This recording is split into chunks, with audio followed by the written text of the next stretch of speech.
Hello everyone, स्वागत है आप सभी का जेई टी पॉइंट में। My name is Saurabh. आज से हम स्टार्ट करते हैं अपना केमिकल बॉन्डिंग नेक्स्ट चैप्टर, जो बेहतरीन चैप्टर है। बेहतरीन इसलिए बोल रहा हूँ कि इसके एप्लीकेशन एज वेल एज इसमें से डायरेक्ट क्वेश्चन आता है जेई मेंस में। तो अपना अभी तक दो चैप्टर पढ़ा चुका हूँ, एक मोल एंड एक एटॉमिक स्ट्रक्चर, पूरे विथ प्रीवियस ईयर क्वेश्चन। कुछ क्वेश्चन और टेलीग्राम में अपलोड हो जाएंगे। स्टार्ट करते हैं अपना नया चैप्टर केमिकल बॉन्डिंग। एक कोटेशन के साथ स्टार्ट करते हैं। There is nothing impossible to who will try. भाई जो ट्राई करेगा उसी के लिए तो सब चीज बना है, जो ट्राई ही नहीं किएगा उसके लिए तो इम्पॉसिबल है ही है। देख लेते हैं अपना टेलीग्राम चैनल है ऑफिशियल केमिकल बॉन्डिंग। हम स्टार्ट करते हैं अपना इंट्रोडक्शन। सवाल आ जाता है व्हाट इज केमिकल बॉन्डिंग। तो व्हाट इज केमिकल बॉन्डिंग, शब्द समझिए। बॉन्डिंग का मतलब जुड़ना। क्या बॉन्डिंग का मतलब? जुड़ना। केमिकल क्या भाई? बॉन्ड का टूटना और बनना एक केमिकल प्रोसेस है। क्या हम क्या बोले? बॉन्ड का बनना और टूटना क्या है? केमिकल प्रोसेस है। समझिएगा बात को, हम कहना क्या चाह रहे हैं। अगर हम कहें कि व्हाट इज बॉन्ड, तो बॉन्ड का मतलब जुड़ना। अगर एक सिंपल से भाषा में आपसे बोलूं व्हाट इज केमिकल रिएक्शन, तो आप क्या बताएंगे? Breaking of old bond and formation of new bond is known as chemical reaction. मान लेते हैं कोई कोई रिएक्शन मान लेते हैं H2, सिंपल भाषा में, प्लस O2, क्या बना? H2O। क्या? H2O। बात को समझिएगा। अच्छा, क्या जरूरत पड़ी होगी कि H2 और O2 कंबाइन होकर वाटर बनाए होंगे? तो भाई इसके दो तीन रीजन होंगे। क्या? पहला, जैसे हम कहें कि जो H2 है, H2 क्या है? मॉलिक्यूल है। H में जो बॉन्ड है, और O2 क्या है? O बॉन्ड है। समझिएगा, उसमें क्या हुआ, H और O में इनके जो बीच की बॉन्ड है वो अनस्टेबल होगी। हम ये कह सकते हैं हाई एनर्जी होगी। क्या होगी? हाई एनर्जी होगी। जबकि ऑक्सीजन ऑक्सीजन में भी सेम। मतलब क्या, जो रिएक्टेंट है, अगर रिएक्टेंट कन्वर्ट हो रहा है प्रोडक्ट में, क्या बोला? अगर रिएक्टेंट कन्वर्ट हो रहा है प्रोडक्ट में, तो आप ये समझिएगा कि रिएक्टेंट अनस्टेबल होगा। क्या बोला? रिएक्टेंट अनस्टेबल होगा। अनस्टेबल का मतलब एनर्जी ज्यादा होगी। एनर्जी ज्यादा का मतलब क्या भाई? अगर कोई चीज अनस्टेबल है तो स्टेबल की तरफ जाना चाहेगा। तो मतलब क्या समझ में आया कि रिएक्टेंट से प्रोडक्ट तभी बनता है जब रिएक्टेंट की अनस्टेबल फॉर्म में हो। क्या हो? अनस्टेबल फॉर्म में हो। मतलब क्या, एनर्जी ज्यादा हो, वो तुरंत कन्वर्ट होगा प्रोडक्ट में। क्यों कन्वर्ट होगा? क्योंकि स्टेबिलिटी गेन करने के लिए। पहला एक सिंपल रीजन। अभी चैप्टर स्टार्ट नहीं कर, बस इंट्रोडक्शन स्टार्ट करते हैं कि why product form, why product will form. तो क्वेश्चन का आंसर सिंपल है, टू गेन स्टेबिलिटी। क्या? टू गेन स्टेबिलिटी, या हम कह सकते हैं टू लोअर द एनर्जी। क्या? Lower the energy. देखते हैं, हम कहें कि यहां से यहां तक वाटर बना, तो आपको एक चीज क्लियर समझ में आया होगा कि रिएक्टेंट अनस्टेबल होगा तभी तो कन्वर्ट होगा प्रोडक्ट में। तो क्वेश्चन का आंसर सीधे है to gain stability reactant convert into product. इतनी चीज क्लियर है। आगे देखिए, कुछ लाइंस पढ़ लेते हैं। It is well known fact that except inert gas no other element exist as independent atom under ordinary condition. मतलब क्या समझ में? मतलब ये चीज समझ में आया कि इनर्ट गैस के अलावा कोई भी element ordinary condition, simple condition पे वो एग्जिस्ट, क्या लिखा है? Is independent atom. It is well known fact that except inert gas no other element exist as independent. Independent के फॉर्म में नहीं होता। मतलब क्या, कहीं ना कहीं अनस्टेबल की बात कर रहा है। आगे, most of the element exist as molecule. क्या? ज्यादातर ज्यादातर एलिमेंट मॉलिक्यूल में एग्जिस्ट करते हैं, which are clusters of atom. Cluster का मतलब एक तरह से ग्रुप कह सकते हैं, ग्रुप ऑफ एटम। अरे भाई, एटम एटम क्या होता है? Smallest unit. जब एटम्स ऐड हो जाएंगे, जब व्हेन टू और more than two atom combine to form a molecule. तो वही चीज है कि जनरली जो ज्यादातर एलिमेंट होते हैं वो मॉलिक्यूल में एग्जिस्ट करते हैं। क्यों? क्योंकि जो एटम्स होते हैं वो अनस्टेबल होता है। आगे, हाउ डू, अब क्वेश्चन है, how do atoms combine to form molecule. सबसे पहला यही क्वेश्चन आ जाता है कि कैसे, हाउ मतलब कैसे, do atom combine to form molecule, कैसे मॉलिक्यूल बनते हैं। Second, and why do atom forms bond. दो चीज, हाउ मतलब क्यों, हाउ हाउ मींस कैसे, एंड व्हाई मतलब क्यों। मतलब यही क्वेश्चन का जवाब हमें ढूंढना है, क्यों एटम कंबाइन होते हैं और कैसे। ये चीज हम केमिकल बॉन्डिंग में एक्सप्लेन करेंगे। अच्छा, इस चैप्टर का नाम फिजिकल बॉन्डिंग इसलिए नहीं पढ़ा क्योंकि जो बॉन्ड होता है, बॉन्ड का बनना और टूटना एक केमिकल प्रोसेस है। क्या है? केमिकल प्रोसेस है। इसीलिए चैप्टर का नाम है केमिकल बॉन्डिंग। क्या है? इसीलिए इस चैप्टर का नाम क्या है? केमिकल बॉन्डिंग, ना कि फिजिकल बॉन्डिंग। कोई पूछेगा ये चैप्टर का नाम फिजिकल बॉन्डिंग क्यों नहीं है, तो आप बताइएगा कि बॉन्ड का बनना और टूटना एक केमिकल प्रोसेस है। आगे बात करते हैं। A molecule will only be formed if it is more stable and has lower energy. क्या लिखा? A molecule will only formed if it is more stable and has lower energy than individual atom. अभी तो यही बताया भाई। क्या बताया? Atom, दो एटम तभी कंबाइन होंगे जब वो अनस्टेबल होंगे। अनस्टेबल होंगे तभी तो कंबाइन होंगे जो प्रोडक्ट बनाएंगे स्टेबल के फॉर्म में बनाएंगे। तो एक चीज तो क्लियर हो गई कि एटम तभी कंबाइन होंगे जब उनको ज्यादा स्टेबिलिटी मिलेगी। क्या? जब ज्यादा उनको स्टेबिलिटी मिलेगी। आगे की बात करते हैं। Chemical bonding, chemical bond, a force that, chemical bond क्या था? A force that acts between two और more atom to hold them together as a stable molecule. Definition आती है अगर पूछा जाएगा व्हाट इज केमिकल बॉन्ड, तो आप बताएंगे एक ऐसा फोर्स जो दो एटमों के बीच एक जो बॉन्ड होता है वो बाइंड किया रहता है। क्या करा रहे? बाइंड किया रहे। उसको उसी को हम क्या बोलेंगे? Chemical bond. क्या बोलेंगे? Chemical bond. तो डेफिनेशन क्या है? A force that acts between two और more atoms hold them together as a stable molecule. क्या? एक स्टेबल मॉलिक्यूल के बीच जो बॉन्ड बने और जो दोनों एलिमेंट को अच्छे से बाइंड किया रहे उसी को केमिकल बॉन्ड कहलाता है। आगे बात करते हैं। It is the union of two और more atom involving redistribution of electron among them. बात को समझिएगा। मान लेते हैं कोई रिएक्शन है Na+Cl गिव्स NaCl। बात को समझिएगा। अगर हम इसका कॉन्फ़िगरेशन लिखे Na का 281 और Cl का 287 17, बात को समझिए। हमें यह पता है लास्ट ऑर्बिट में 8 इलेक्ट्रॉन होना चाहिए। क्यों? For stability. इसलिए 8 होना चाहिए क्योंकि नोबल गैस का कॉन्फ़िगरेशन अचीव कर सके। तो यहां देखिए, अब सोडियम के पास 1 इलेक्ट्रॉन है, ये इसको 7 लेने के बजाय एक देना बेहतर प्रीफर करेगा। तो ये एक इसको दे देगा और इसको एक ही जरूरत है, तो इसको हम लिख क्या सकते हैं?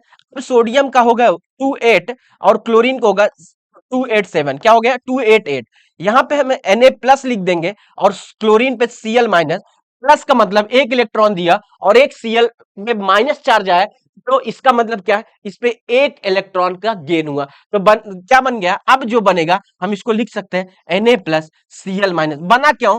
देखिए बना क्यों? क्योंकि एक यूनियन हुआ। यूनियन मतलब कि भाई इसको लास्ट ऑर्बिट में, अब देखिए ये ज्यादा स्टेबल हो गया, अब ये भी स्टेबल हो गए। तो यही तो बताया रिएक्टेंट कन्वर्ट होता है प्रोडक्ट में। क्या?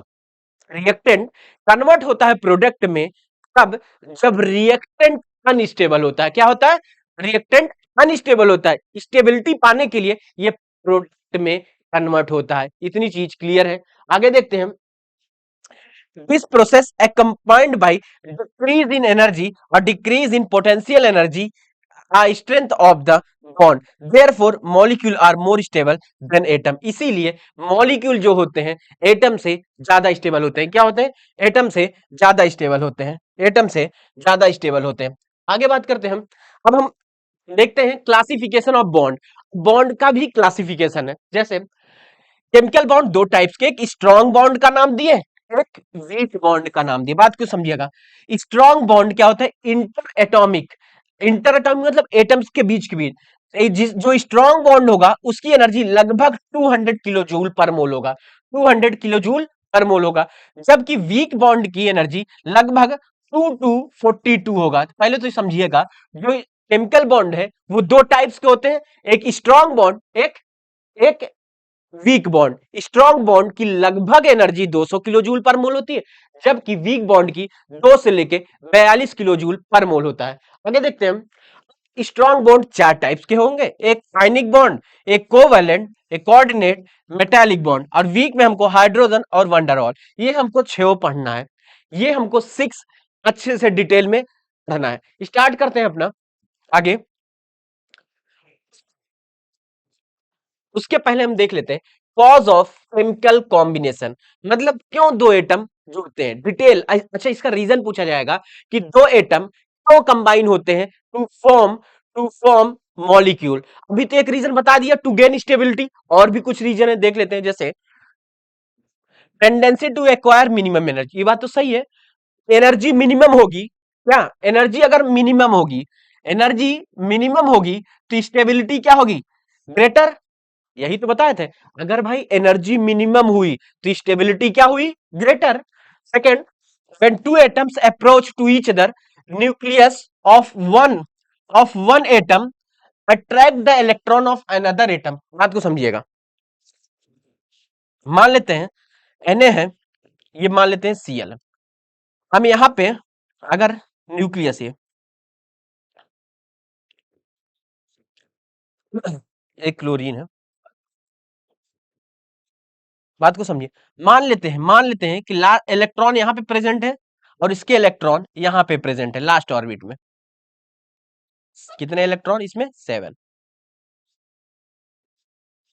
2 2 4 5 6 7, बात को समझिएगा। जब ये कंबाइन होंगे Na प्लस Cl क्या बनता है, NaCl, बात को खूब अच्छे से समझिएगा इसमें। अब देखिए जैसे Na और Cl कंबाइन होंगे, जैसे जो यहाँ पे न्यूक्लियस है, इसके न्यूक्लियस और इसके न्यूक्लियस के बीच क्या लगेगा, इसके न्यूक्लियस और इसके न्यूक्लियस के बीच क्या लगेगा, रिपल्सन क्रिएट होगा, रिपल्सन, क्योंकि सेम चार्ज, इस इलेक्ट्रॉन और इसके इस इलेक्ट्रॉन के बीच में क्या होगा, रिपल्सन होगा, क्या होगा, रिपल्सन। लेकिन एक और कंडीशन होगी, इसके न्यूक्लियस और इसके आउटर मोस्ट इलेक्ट्रॉन के बीच में क्या होगा, अट्रैक्शन, क्या होगा, अट्रैक्शन, और इसके न्यूक्लियस और इसके इलेक्ट्रॉन के बीच में क्या होगा, अट्रैक्शन। मतलब क्या, दो चीज क्लियर हुई कि जब दो एटम कंबाइन होंगे ना, तो रिपल्सन भी होगा और अट्रैक्शन भी होगा, बात को समझिएगा। तो यहीं पे कंडीशन आ जाती है कि अट्रैक्शन ज्यादा होना चाहिए, क्या, अट्रैक्शन ज्यादा होना चाहिए एज कंपेयर रिपल्सन, क्या, एज कंपेयर रिपल्सन, भी तो एटम कंबाइन होंगे, एक मॉलिक्यूल स्टेबल बनाएंगे। तो एक कंडीशन तुमको समझ में आ गया कि अट्रैक्शन फोर्स, क्या, attraction force between two atom must be greater than must must greater than repulsion. क्या, तो बात समझ में आ गया कि अट्रैक्शन फोर्स ग्रेटर होना चाहिए रिपल्सन से, तभी एक केमिकल बॉन्ड का, स्टेबल बॉन्ड का फॉर्मेशन होगा। वही लिखा है, when two atom approach to each other, nucleus of one atom attract the electron of another atom, two nuclei and electron of both the atom repel each other, बताए repulsion भी होगा, attraction, it net result is attraction, total energy of system decrease and chemical bond form. मतलब क्या, net result of attraction का मतलब attraction must be greater than repulsion होना चाहिए, क्या होना चाहिए, रिपल्सन होना चाहिए, तभी दो एटम कंबाइन होंगे, क्या होंगे, दो एटम तभी कंबाइन होंगे। आगे देखते हैं, so attraction is directly proportional to stability. तो यहीं पे बात समझ में आ गया, जितना ज्यादा अट्रैक्शन होगा उतना ही ज्यादा स्टेबिलिटी गेन होगी। आगे, bond formation is an exothermic, exothermic मतलब हीट रिलीज होगी, क्यों भाई, बॉन्ड बन रहे हैं, दोनों अपनी एनर्जी क्या करेंगे, रिलीज करेंगे, तभी तो कंबाइन होंगे, टू फॉर्म न्यू बॉन्ड। तो बॉन्ड का फॉर्मेशन एक क्या है, एक्सोथर्मिक प्रोसेस। आगे हम देखते हैं इसमें, आगे देखते हैं इसमें, इसका अच्छा एक ग्राफ से, ये ग्राफ है कि कॉज ऑफ फॉर्मेशन, ये ग्राफ है सिंपल।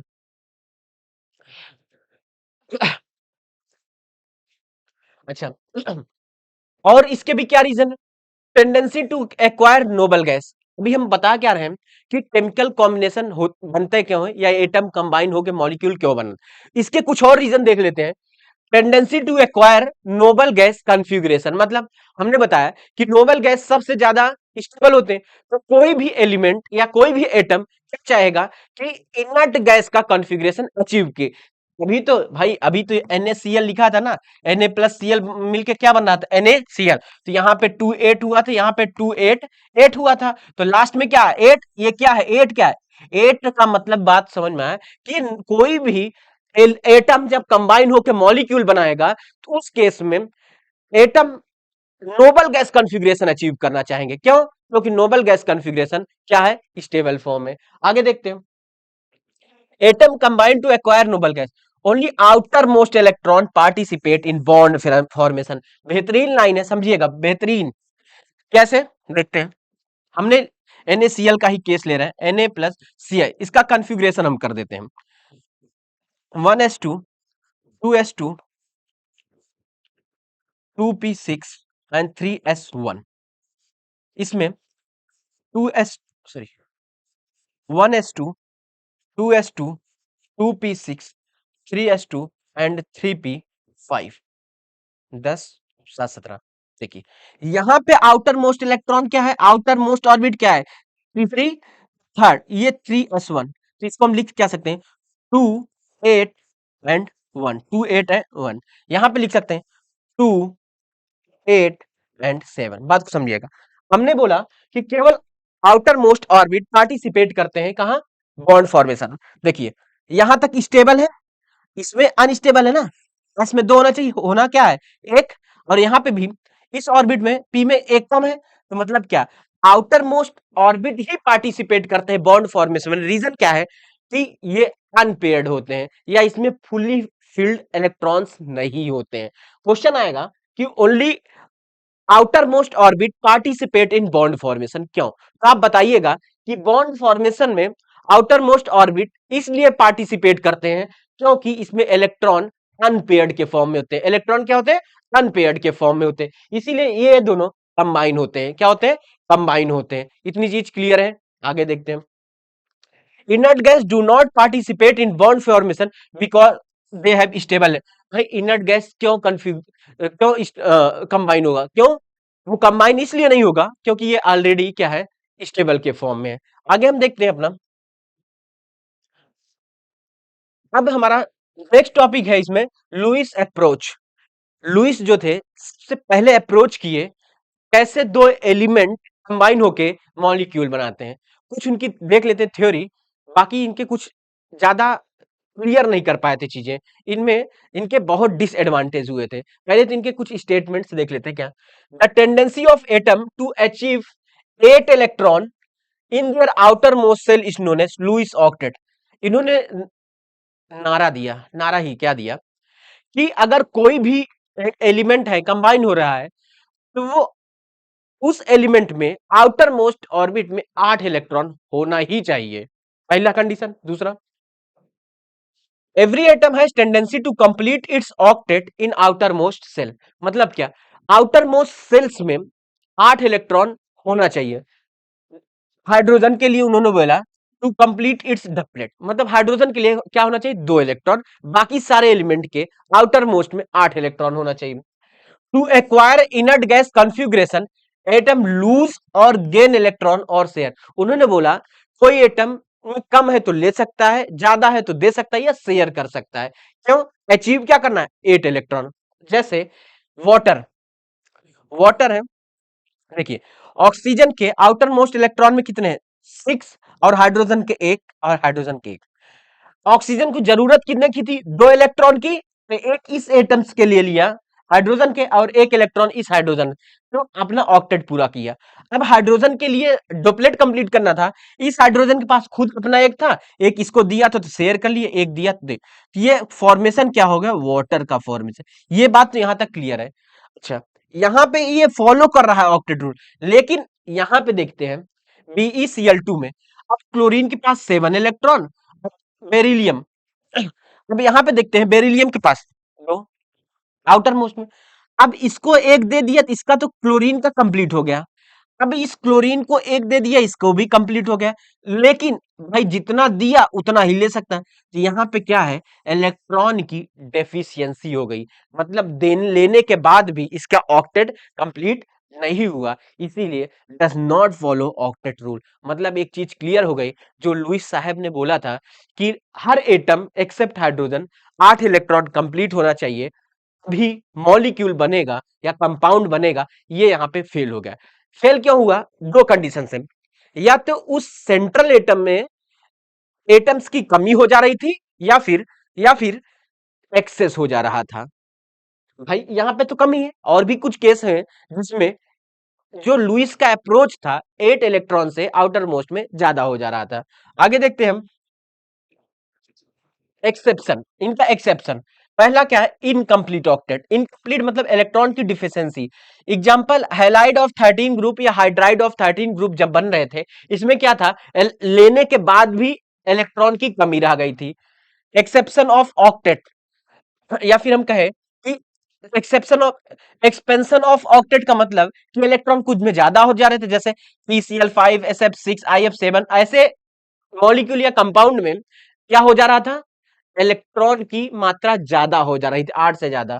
और कुछ सूडो इनर्ट गैस कॉन्फ़िगरेशन, जैसे गैलियम 3+, ऐसे जो सूडो इनर्ट गैस कॉन्फ़िगरेशन थे, उसमें भी क्या इलेक्ट्रॉन क्या हो जा रहे थे, ज्यादा हो जा रहे थे। इनके यही तीन, अगर आप लोग बोर्ड में थे तो याद करिए, यही आता था, write down the exception of inert gas. JEE में एज नहीं आएगा, लेकिन आपको आना चाहिए कि लुईस डॉट स्ट्रक्चर का, लुईस डॉट एक्सेप्शन क्या है ऑक्टेट रूल का। ठीक है, इतनी चीजें क्लियर है कि अभी फिर से हम रिपीट कर देते हैं क्या हुआ।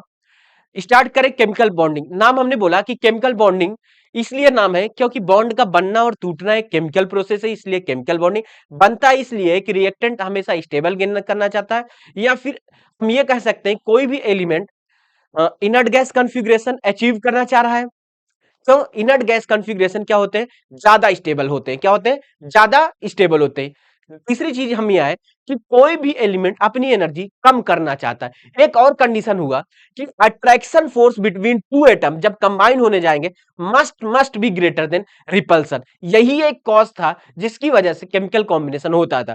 फिर हमने लुईस डॉट स्ट्रक्चर देखा, उसमें यह पता चला हमको कि जो लुईस डॉट स्ट्रक्चर है, जो लुईस डॉट स्ट्रक्चर्स है, वो बोले थे कि हर एलिमेंट को अपने आउटर मोस्ट ऑर्बिट में 8 इलेक्ट्रॉन होना चाहिए बॉन्ड फॉर्मेशन के दौरान, या तो इलेक्ट्रॉन दे दे या ले ले या शेयर करके। लेकिन कुछ इनका रूल तीन कारणों से फेल हुआ। पहला, कुछ इलेक्ट्रॉन कुछ किसी ऑर्बिट में इलेक्ट्रॉन बढ़ जा रहे थे, किसी में लेने या देने के बाद भी कम हो जा रहे थे। और या फिर एक और कंडीशन थी, सूडो इलेक्ट्रॉनिक कॉन्फ़िगरेशन। इतनी चीजें क्लियर है, ये लुईस डॉट स्ट्रक्चर यहां से था।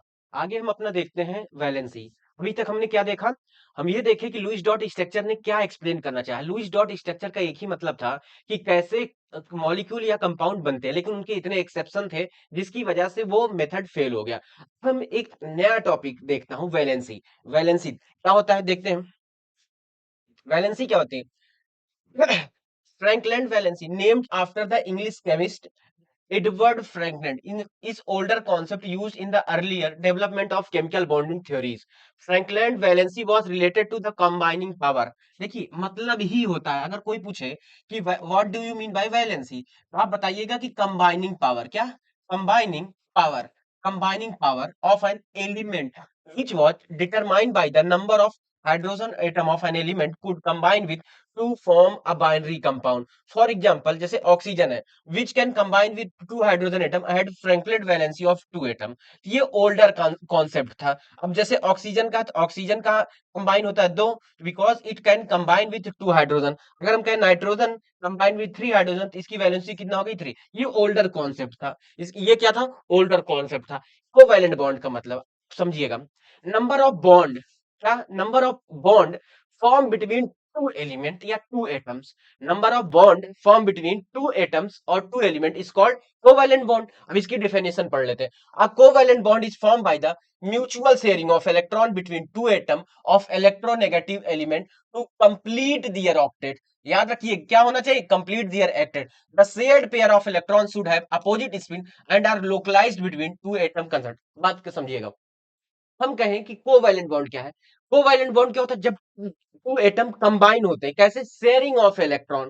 क्यों शेयर होते हैं, क्योंकि अपना ऑक्टेट पूरा करने के लिए उस समय जितना बॉन्ड बने, दो इलेक्ट्रॉन से एक बॉन्ड बन रहा है, तो जितना बॉन्ड बने उसी को क्या बोलेंगे, कोवैलेंट। जैसे अगर हम कहें कि नंबर ऑफ एटम टू, तो electron pair one, single bond. Two होगा तो double bond, three electron pair होगा तो ट्रिपल बॉन्ड। सिंपल सी बात है। ऑर्बिटल कॉन्सेप्ट ऑफ कोवैलेंट, हमने कोवैलेंट बॉन्ड बताया, तो ऑर्बिटल कॉन्सेप्ट क्या होता है, बात को समझिएगा। कोवैलेंट बॉन्ड क्या है, अभी बताया, सिंपल शेयरिंग ऑफ इलेक्ट्रॉन्स। क्या sharing of electron between two atoms or element to form a bond is called covalent bond.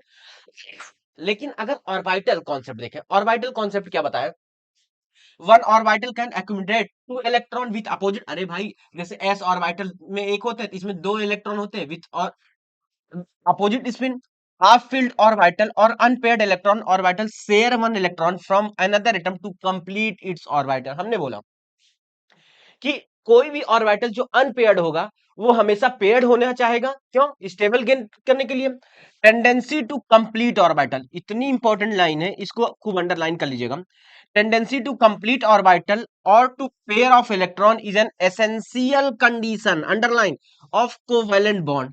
कोई पूछे सब कुछ छोड़ दीजिए, आप केवल ये बताइए कि what is the essential condition for covalent bond. अब बताइए, टेंडेंसी टू कंप्लीट, क्या टेंडेंसी टू कंप्लीट ऑर्बिटल हमने ऑक्टेट के लिए नेसेसरी नहीं बोला था, लेकिन अगर हम कहें कि व्हाट इज नेसेसरी कंडीशन, क्या बोला?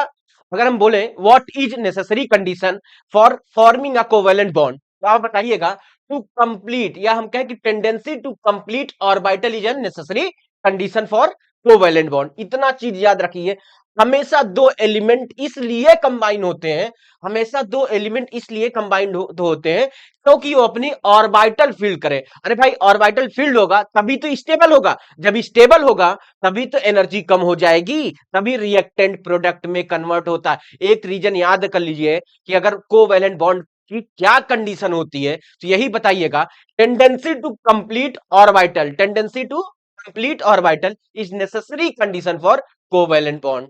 कोवैलेंट बॉन्ड होने के लिए ऑर्बिटल का फील्ड होना जरूरी है। आगे बात करते हैं, ना कि ऑक्टेट, जो कि पहले कोवैलेंसी क्या होता है हमने बताया, it is number of covalent bond which an atom makes in a molecule. किसी भी मॉलिक्यूल में, हमने क्या बोला, किसी भी मॉलिक्यूल में कितने बॉन्ड बन रहे हैं उसी को कोवैलेंट बॉन्ड कहते हैं। क्या बोलते हैं? Covalent bond. यही तो लिखा है, it is the number of covalent bond which an atom makes in a molecule. किसी भी मॉलिक्यूल्स में दो एटम्स के बीच जितना बॉन्ड बनेगा, क्या जितना बॉन्ड बनेगा उसी को कोवैलेंसी कहलाएगा। जैसे अगर हम कहें ऑक्सीजन की कोवैलेंसी क्या है, तो ऑक्सीजन हमेशा दो के साथ जुड़ता है तो क्या दो बॉन्ड बनाता है, तो कोवैलेंसी ऑफ ऑक्सीजन 2।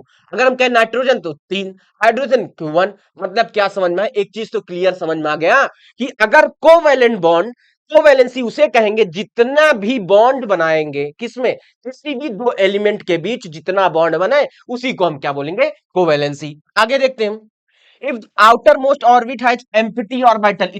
बहुत इंपॉर्टेंट लाइन भाई, भी कभी एक क्वेश्चन आते हैं असर्शन रीजन में, जेई मेंस में, क्या it is if outermost orbit has empty orbital then covalent bond are formed in excited state. अगर क्या बोल रहा हूं कि अगर आउटर मोस्ट ऑर्बिट का जो ऑर्बिटल है वो क्या है? एम्प्टी है, तो बनने वाला कोवैलेंट बॉन्ड एक्साइटेड स्टेट में बनेगा। क्या समझ में आया?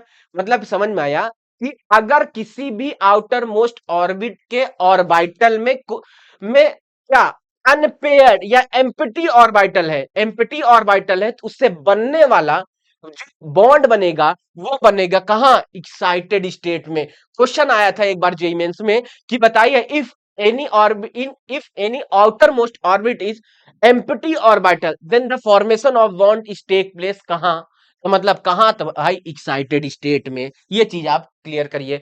आगे देखते हैं हम, आगे देखते हैं, वेरिएबल वैलेंसी इन कोवैलेंट बॉन्ड। एक बात समझिएगा, ये सर ये क्या वेरिएबल वैलेंसी का मतलब कि वैलेंसी वेरी कर सकता है according to condition. Covalent bond में किसी भी एलिमेंट या एटम एक से ज्यादा वैलेंसी शो कर सकते हैं। सर इसका मतलब, वैलेंसी का मतलब बताया कंबाइनिंग कैपेसिटी, मतलब क्या वो कंडीशन के हिसाब से अपने को उनकी वैलेंसी कम या ज्यादा हो सकती है। देखते हैं क्या कंडीशन है। जैसे variable valency are shown by those element which have empty. Condition होती है जो एलिमेंट वेरिएबल वैलेंसी वही शो करेंगे जिनके पास एम्प्टी ऑर्बिटल होगा। क्या होगा? एम्प्टी ऑर्बिटल होगा। कहां पे? आउटर मोस्ट सेल्स में। क्या? आउटर मोस्ट सेल्स में। दूसरी बात, lone pair of electron get excited in the subshell, lone pair of electron get excited in the subshell of same shell to form maximum number of unpaired electron, maximum covalency is shown in excited। बात को समझिएगा, हम कहें कि हमारे पास orbital ज्यादा, तो भैया बनने वाला कोवेलेंट बॉन्ड भी तो ज्यादा, मतलब एक चीज तो क्लियर हो गई, जिसके पास जिसके पास एक्स्ट्रा ऑर्बिटल होगा वहां पे ज्यादा कोवेलेंट बॉन्ड होगा। तो वही लिखा गया है कि maximum covalency is shown in the excited state. कहां? एक्साइटेड स्टेट में। नेक्स्ट हम बात करते हैं energy required for excitation of electron. क्या? एनर्जी रिक्वायर्ड, ध्यान दीजिएगा, energy required for excitation of electron is called promotion energy. ऐसी एनर्जी जो इलेक्ट्रॉन को एक्साइटेड स्टेट में पहुंचा दे उसी को क्या नाम देंगे? Promotion energy. नेक्स्ट देखते हैं promotion rule. Excitation of electron in the same orbit में होता है। क्या? सेम ऑर्बिट में होता है। नेक्स्ट देखते हैं हम एग्जांपल, जैसे अगर हम कहें नाइट्रोजन ग्राउंड स्टेट और फास्फोरस ग्राउंड स्टेट, हम कहें नाइट्रोजन का atomic number 7, 1s2 2s2 2p 2p3, दो दो चार अब हम कहें कि इसके आउटर मोस्ट में इलेक्ट्रॉन कितने, तो हम कहेंगे 5। नाइट्रोजन में कितने? 5। 1 2 3 4 5। अब हम क्या, व्हाट डज इट मींस? अब भाई इसके ऑर्बिट अगर किसी से कंबाइंड होते हैं, मान लेते हैं NCl3, क्या ले लिए?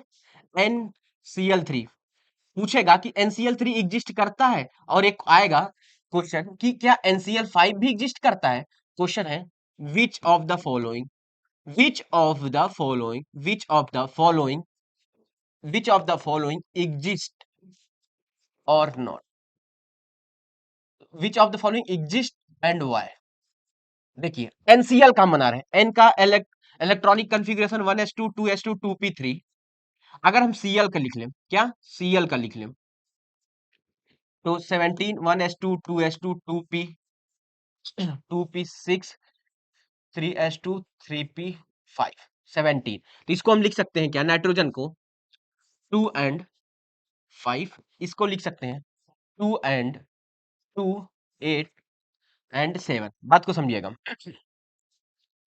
अब हम कहें कि क्या NCl3 एग्जिस्ट है, तो आप देखिएगा NCl3। अब हम कहें कि मान लेते हैं नाइट्रोजन के ऑर्बिट बना, लास्ट ऑर्बिट में कितने इलेक्ट्रॉन फ्री में? 5 3।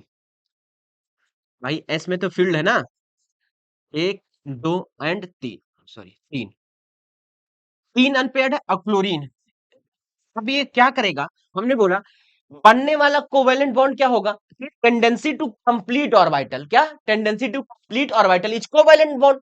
तो यहाँ पे Cl3 है, 3 Cl, एक इलेक्ट्रॉन 2 इलेक्ट्रॉन 3, एक Cl यहाँ जुड़ जाएगा, एक Cl यहाँ जुड़ जाएगा, और एक Cl यहाँ। तो क्या बन गया? NCl3। क्या? NCl3। ये जो पहले से फील्ड है यहीं पे इसको lone pair, sorry lone pair बन जाएगा। अगर हम कहें कि भाई NCl5 क्या एग्जिस्ट करेगा, देख लेते हैं NCl5। NCl5 के केस में जब आप बनाएंगे, NCl5 के केस में जब बनाएंगे 1 2 3 यहां पे S, NCl5 के केस में, NCl5 के केस में एक Cl यहां जुड़ेगा, एक Cl यहां जुड़ेगा, एक Cl यहां जुड़ेगा। NCl5 एक यहां पे क्या, N में, N के बाद N सेकंड पीरियड का एलिमेंट है। क्या N के पास सेकंड पीरियड का एलिमेंट है? तो भाई सेकंड पीरियड एलिमेंट पास d ऑर्बिटल होगा ही नहीं। क्या? d ऑर्बिटल जब होगा ही नहीं, तो भाई जब इसके पास ऑर्बिटल नहीं है तो एक्साइटेशन एनर्जी किस बात की, एनर्जी किस बात की भाई? अब जब ये Cl एक्साइटेड ही नहीं होगा, ये s ऑर्बिटल का इलेक्ट्रॉन, तो बाकी 2 Cl कहाँ एग्जिस्ट करेगा? इसीलिए NCl3 क्या होता है? एग्जिस्ट होता है, केवल NCl3 एग्जिस्ट। एक बात तो यहां से क्लियर क्या हुई कि अगर किसी भी कोवेलेंट बॉन्ड में क्या वो सेकंड पीरियड के बाद वाले ही एलिमेंट के पास d ऑर्बिटल होते हैं। अरे भाई क्यों? हम कहें 2d एग्जिस्ट नहीं करता, 2d एग्जिस्ट नहीं करता, क्यों? n की वैल्यू यहाँ पे क्या है, इस n की वैल्यू 2 और d के लिए l की वैल्यू 2, हमेशा n की वैल्यू ग्रेटर होना चाहिए l ना, तो इसलिए 2d है ही नहीं। जब d ही नहीं है, अपना इलेक्ट्रॉन किस ऑर्बिटल में भेजेगा? जब पेयर ही अनपेयर्ड ही नहीं हो तो क्लोरीन कहां जुड़ेगा? इसीलिए केवल NCl3 एग्जिस्ट करता है। इतनी चीज क्लियर है, इतनी चीज क्लियर है। और एक कंडीशन भी बताए थे, टेंडेंसी टू कंप्लीट, देखिए tendency to complete orbital is necessary condition for covalent bond. यहाँ पे अनपेयर्ड थे, क्लोरीन जुड़ गए, पेयर्ड हो गए। Tendency to complete orbital is a necessary condition. एक आप लोग के लिए कमेंट दे रहा है, अगर फास्फोरस का पूछूंगा क्या PCl3 एंड PCl5 एग्जिस्ट करता है एंड वाई एग्जिस्ट करता है, तो बताइए। And give reason and give reason and give reason. आप लोग इस क्वेश्चन को कमेंट करके बताइएगा, कमेंट करके बताइएगा प्लीज, इसको कमेंट आप लोग के लिए। आगे हम देखते हैं, आगे हम बात करते हैं। ये सल्फर है, इसी तरह आयोडीन है। अच्छा, वेरिएबल वैलेंसी भी यहीं पे सिखा देता हूं।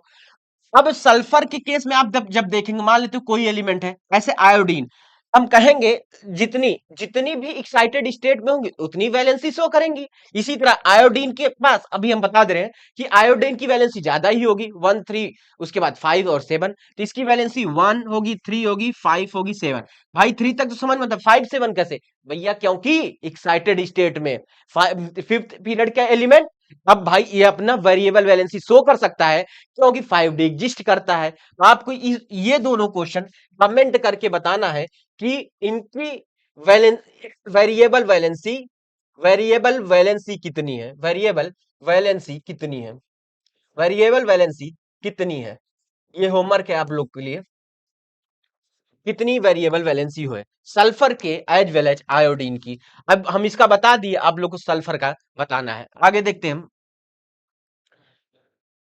कुछ कैरेक्टरिस्टिक देख लेते हैं कोवल, उसके पहले फिर से बता दूं कोवैलेंट बॉन्ड क्या होता है। पहले हम पढ़े शेयरिंग ऑफ इलेक्ट्रॉन क्यों होता है, क्योंकि ऑक्टेट पूरा, बाद में हमको चीजें क्लियर हुई कि नहीं, ऑक्टेट का कंप्लीट होना नेसेसरी कंडीशन नहीं है कोवैलेंट बॉन्ड के लिए, ऑर्बिटल का कंप्लीट होना नेसेसरी कंडीशन कहलाता है कोवैलेंट बॉन्ड।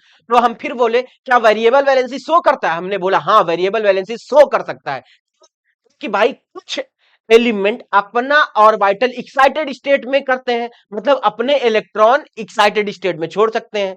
मतलब बात तो क्लियर हो गई, इतनी चीजें क्लियर क्या हो गई कि एक्साइटेड स्टेट में अगर हो रहा है तो वहां वैलेंसी ज्यादा होगी, मतलब एक से ज्यादा वैलेंसी। तो एक चीज तो समझ में आ गया, covalent bond variable valency show करता है जब जब जब उसके पास एक्साइटेड स्टेट होगा, और एक्साइटेड स्टेट होने के लिए सेकेंड पीरियड से अब एलिमेंट होना चाहिए। मतलब एक चीज तो नोट लिख लीजिए, क्या नोट लिखेंगे कि अब सेकेंड पीरियड के element variable valency, second period के एलिमेंट, सेकेंड पीरियड के, हिंदी में लिख दे रहे हैं, सेकेंड पीरियड के एलिमेंट, सेकेंड पीरियड के element variable valency, variable valency, अरे वैलेंसी को हिंदी में बोलते हैं संयोजकता। सेकेंड पीरियड के एलिमेंट वेरिएबल वैलेंसी नहीं शो करते, नहीं शो करते। क्या रीजन दोगे, नहीं शो करते, रीजन क्या है, रीजन ये है कि इनके पास it they they does not have, they does not have, they does not have, they does not have, they does not have, they does not have d orbital, d or they does not have d orbital, d orbital।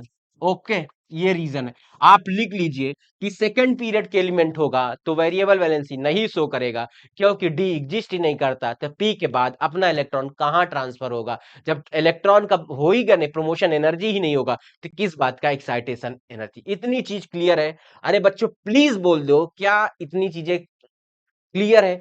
Question था कि क्या covalent bond variable valency show करता है कि नहीं, तो बिल्कुल करता है क्योंकि कुछ एलिमेंट जो सेकेंड पीरियड के अबव एलिमेंट है वो शो करते हैं। और कंडीशन अगर कोई पूछेगा कि what is the condition for covalent bond, तो आप बताइएगा कि हमेशा जो वेरिएबल वैलेंसी वही शो करेंगे जिसके पास जो एलिमेंट सेकेंड पीरियड के अबव होंगे, थर्ड फोर्थ फिफ्थ। इतनी चीजें क्लियर है। और tendency to complete of orbital is necessary condition, क्या चीज समझ में आए कि ऑर्बिटल का कंप्लीट होना जरूरी है, ना कि ऑक्टेट का कंप्लीट होना जरूरी है। किसके लिए, कोवेलेंट बॉन्ड के लिए। अब हम कोवेलेंट बॉन्ड का कैरेक्टरिस्टिक्स देख लेते हैं। क्या देख लेते हैं, कैरेक्टरिस्टिक्स देखते हैं। फिजिकल स्टेट की बात करें, covalent bond are found in all three, solid भी होता है, लिक्विड भी होता है और gas. General characteristic, separated molecule in gaseous state, associate molecule liquid and solid, सबको पता है। Due to strong van der Waals force and hydrogen bonding among the molecule की वजह से top to bottom in group wonder wall force increase between the, जैसे जैसे हम, अगर हम कहें फ्लोरीन, क्लोरीन और ब्रोमीन और आयोडीन की बात करें, जैसे जैसे टॉप से बॉटम जाऊंगा वंडर वॉल फोर्स की वैल्यू बढ़ जाएगी, वंडर वॉल फोर्स की वैल्यू बढ़ जाएगी।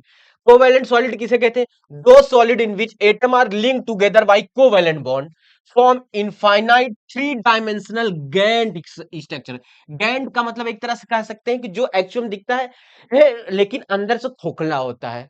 गैंट स्ट्रक्चर, 3D स्ट्रक्चर होते हैं, जैसे diamond, graphite, these are the covalent solid. कभी कभी पूछता है वो which of the following, which of the following, which of the following having having covalent solid, covalent solid. ये नीट में एक बार आया था, कोवेलेंट सॉलिड, चार ऑप्शन दिए थे, 1 2 3 4, उसमें ग्रेफाइट आंसर था तो ग्रेफाइट हो गया था। ठीक है, आगे बात करते हैं हम इसमें।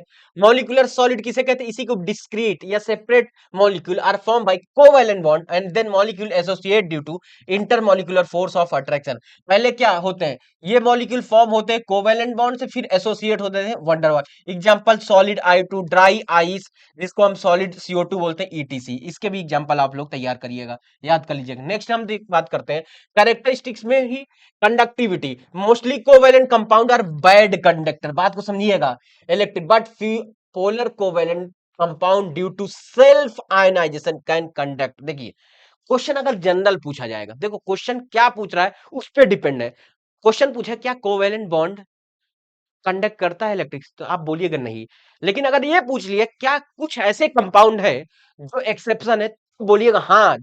जैसे हम कहें वाटर, वाटर करता क्या है? यहां अगर इलेक्ट्रिसिटी लगा दें, क्या कर दें? इलेक्ट्रिसिटी, जिसको इलेक्ट्रोलाइसिस बोलते हैं, तो वाटर खुद टूट जाता है H+ में और OH- में। मतलब sir what does this means? यही बात क्लियर हो गई, ये चीज क्लियर हो गई कि वाटर अपने आप को आयंस के फॉर्म में तोड़ दिया क्या? अपने आप को आयंस के फॉर्म में तोड़ दिया, H+ और OH- के फॉर्म में। इतनी चीजें क्लियर है। मतलब क्या? जो खुद आयंस में टूट जाए उसी को सेल्फ आयनाइजेशन। और हमको पता है जैसे ही आयन प्रोड्यूस हुए, इलेक्ट्रिक करंट क्या हुआ? पास हुआ, तो बैड कंडक्टर ना होके गुड कंडक्टर हो जाता है। इसी तरह एक एग्जांपल है, अगर हम कहें लिक्विड NH3, लिक्विड NH3, ऐसे ये भी टूट जाएगा NH3। मतलब क्या चीज? Water and liquid NH3 having covalent compound but they show good conductor of heat and electricity. क्या समझ में आया कि NH3 और वाटर, NH3 और वाटर कोवेलेंट कंपाउंड होते हुए भी गुड कंडक्टर शो करते हैं? रीजन क्या देंगे? Due to self ionization, due to self ionization. आगे देखते हैं,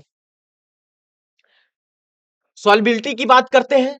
non polar compound are soluble in non polar solvent. याद रखिए, यहां एक स्टेटमेंट याद कर लीजिएगा, like dissolve, like dissolve like. मतलब क्या? अगर हम कहें पोलर सॉल्यूट है, polar solute dissolve, polar solute dissolve in polar solvent, polar solvent. Non polar solute, non polar solute, non polar solute dissolve in non polar, non polar solvent. इतनी चीज clear है। मतलब अगर पोलर के साथ polar, non polar के साथ non polar. Next देखते हैं हम, isomerism. Covalent bond is rigid and direction so it's show. अच्छा, ये रिजिड होते हैं इसलिए ये आइसोमेरिज्म शो करते हैं। Reaction between covalent compound are slow because it involve breaking of old bond and for. Reaction जो होती है कोवैलेंट बॉन्ड की क्या होती है? स्लो होती है। आगे बात करते हैं, कुछ प्रैक्टिस क्वेश्चंस देख लेते हैं। क्या देखते हैं? कुछ प्रैक्टिस क्वेश्चन, जैसे which condition favor the, which condition favor the bond formation? Maximum attraction नहीं भाई, maximum attraction and minimum potential energy, option number C. अरे भाई बॉन्ड कब बनता था? हमने बोला था कंडीशन, अट्रैक्शन फोर्स, क्या?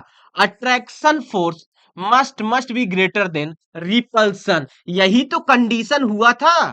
क्या हुआ था वो दिन याद करिए? दिन क्या, आज ही तो बताए थे कि अट्रैक्शन फोर्स ग्रेटर होना चाहिए रिपल्सन से, तभी रिएक्ट कन्वर्ट होगा प्रोडक्ट में। आगे बात करते हैं, आगे बात करते हैं।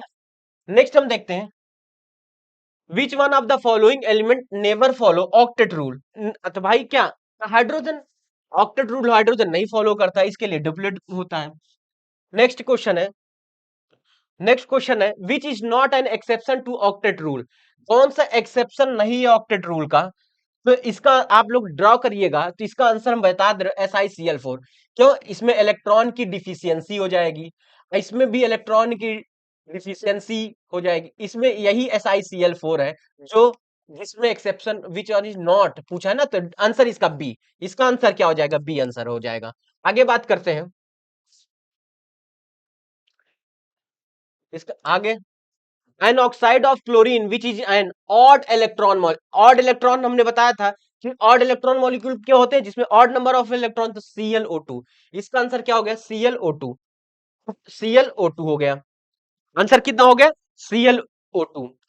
देखिए अभी तक एक बार रिवाइज कर, क्या पढ़ा? स्टार्ट किए थे कि केमिकल बॉन्डिंग, हमने बोला इस चैप्टर का नाम केमिकल बॉन्डिंग क्यों पढ़ा, तो इसलिए पढ़ा क्योंकि बॉन्ड एक केमिकल प्रोसेस है, बॉन्ड को टूटना या बनना, तो इसीलिए इसका नाम फिजिकल ना पढ़ के केमिकल बॉन्डिंग। तो क्वेश्चन फिर आए, कॉज क्या क्या कारण है केमिकल बॉन्ड होता है, तो हमने बताया कि जब रिएक्टेंट कन्वर्ट होता है प्रोडक्ट में स्टेबल गेन करने के लिए, तो इसलिए बॉन्ड बनता है।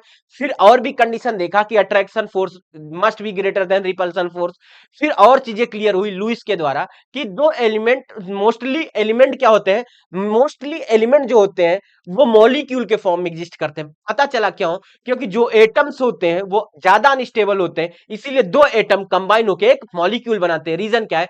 Atom is less stable as compare to molecule. फिर बात आई लुइस होता है क्या, लुइस डॉट ने ये बोला कि ऑक्टेट पूरा करना है, लेकिन हर जगह नहीं, तीन उसके एक्सेप्शन आ गए, इसलिए लुइस की थ्योरी फेल हो गई।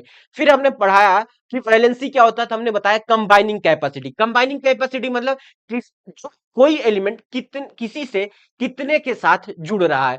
फिर हमने बोला कि कोवैलेंट बॉन्ड क्या होता है, हमने बोला किसी भी दो एलिमेंट के बीच शेयरिंग ऑफ इलेक्ट्रॉन्स जितने बॉन्ड बने उतना कोवैलेंट बॉन्ड। फिर हमने पूछा कंडीशन क्या है, तो बताए कि टेंडेंसी टू कंप्लीट ऑर्बिटल, क्या बोला? टेंडेंसी टू कंप्लीट ऑर्बिटल एक नेसेसरी कंडीशन था कोवैलेंट बॉन्ड के, ना कि ऑक्टेट। शुरू में लुइस ने बताया था ऑक्टेट कम नहीं, tendency to complete orbital is necessary condition for covalent bond, ये कंडीशन थी।